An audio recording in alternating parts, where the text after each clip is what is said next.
You mentioned, PTSD, and I guess obviously, I mean, you have this huge traumatic event where your life was significantly threatened, and very easily could have been killed from this. How has have you noticed that the diet has changed that? I've talked to a number of people with PTSD, and they've said that's the case. I just want to see if that's been the case for you. 100%. And not to be too melodramatic, but I'm not really a gun guy. But at the height of my post-traumatic stress, I wasn't diagnosed. Nobody had diagnosed me. I'm pretty high functioning. I don't think I was clinically depressed. I had trauma and I didn't feel safe on this planet. And I was going to bed. I couldn't go to bed. And I didn't say sleep, but I couldn't go to bed without a rifle, a shotgun, a couple pistols by my side. I live in the safest community in the US of A. I have deadbolts on my doors, but in my brain, I wasn't safe on this planet. And that's also happens to be when my suicidal ideation was at its highest. I think a lot of in hindsight, I think a lot of my strife, I struggled to get a 4-year college degree. It took me, 6 years in a couple different colleges, but I struggled to get a college degree because I couldn't focus. This ADHD, I have incredible focus now. I go to work now and I have to do my share of computer work. And I can sit down and bang out emails and spreadsheets. And I mean, the focus is unreal. So does that speak directly to trauma? Absolutely. Because when I'm traumatized and my brain, those neural pathways and those dendrites are doing all the stuff, I can't focus because I just can't focus. So people, and I'm going to segue into something that maybe you will or won't ask, but the cost of the meat. I have left so much. I've owned my own business for 28 years now as a contractor. I have left so much money on the table by not being clear-minded about change orders, about who I work for and who I don't. So to me, I don't care how much the steak costs. I mean, I do, but I don't because this is my medicine. Yeah, it's, I just did an interview with a guy named Dr. Joseph Mercola. Some people remember we had a discussion. We talked about the fact that, there's people in one of the interviews I've done recently on this podcast, they spend so much money on healthcare. I mean, the one guy who was going to the emergency room, he said 200 times over the course of a couple of years.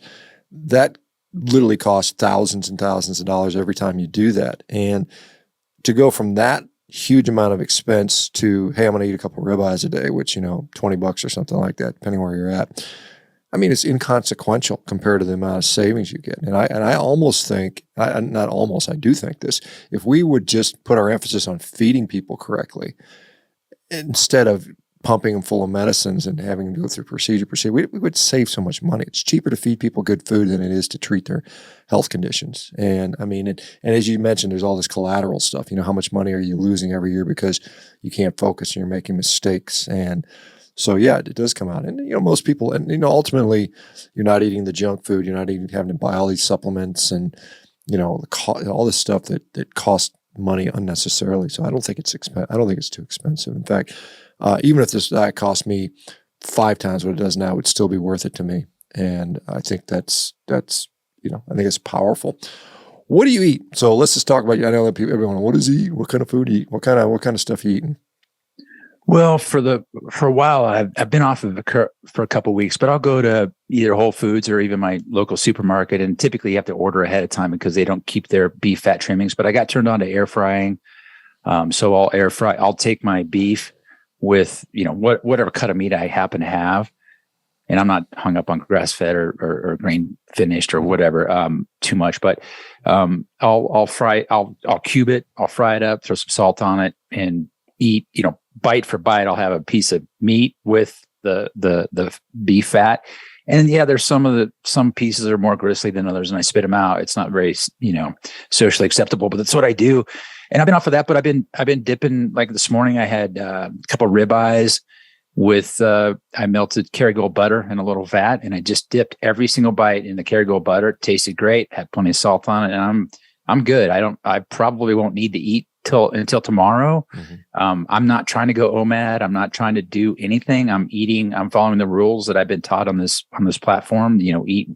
Eat when you're hungry, and there's no breakfast, lunch, and dinner. So that's what I'm doing. Yeah. So you're obviously, you're focusing on maintaining a higher fat content, which I think can be very helpful, particularly pertaining on the condition. And, I agree. I mean, why else would you eat if you're not hungry? I mean, it doesn't make sense. I mean, in some cases, people are under eating because it just, their appetite gets so suppressed on this diet. But it is interesting to see that. And also, as you mentioned, you don't really worry about grass finished versus grain finished, and that's been my experience. I've just seen so many people where it doesn't seem to make a difference, and so when those people talk that you must do it this way, I'm just like, well, that's just not what reality seems to show, and that's really important. I'm glad you mentioned that, because a lot of people will say I can't afford it because I can't afford to eat grass finish, or I can't afford to, add these supplements or take organ supplement, whatever the excuse is, or I don't want to eat raw testicles or whatever some people are promoting. It doesn't need to be that way. So I'm going to go back. You said you had a girlfriend or ex, relationship person that was saying you're fat, and obviously not. I don't know what the whole relationship was. I mean, obviously that's. If I called my girlfriend fat, well, she's not. I mean, it would be she'd laugh at me. But if I called her fat, or made insults to her, it would not end up very well. I mean, so was this after you'd been in an accident, and I mean, you'd been, suicidal and all those things? Is this going on at the same time, basically? Yeah. In Vail, you don't lose your girlfriend; you just lose your turn. There's a lot more guys than girls up here, so that's just a fact of life. But the maybe that was inappropriate of a line, but we're going to go with it. I have a fairly well balanced sense of humor and at times self-deprecating. So I take everything with a grain of salt to a point. But you get enough girls calling you fat in jest or not, and it gets to you. And to get back to this accident, like it really, like the injuries themselves weren't going to kill me, but the after effect of them. Yeah. And the ability not to exercise. So I want to make this point really clear. Anytime I've ever lost weight or got fit in my life, physically fit, it was because I was restricting and I was exercising like a maniac, right? Literally killing myself to get to that fitness level. I was miserable, irritable. People didn't like being around me. I was a horrible boss to my employees and my subcontractors, like not a nice guy, restricting and exercising like crazy.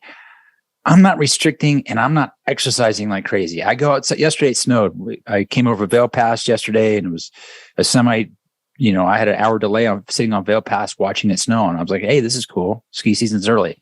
But, I'm not exercising like a maniac, and I've dropped, I'm being, conservative, but I've released 20 pounds since I started this thing.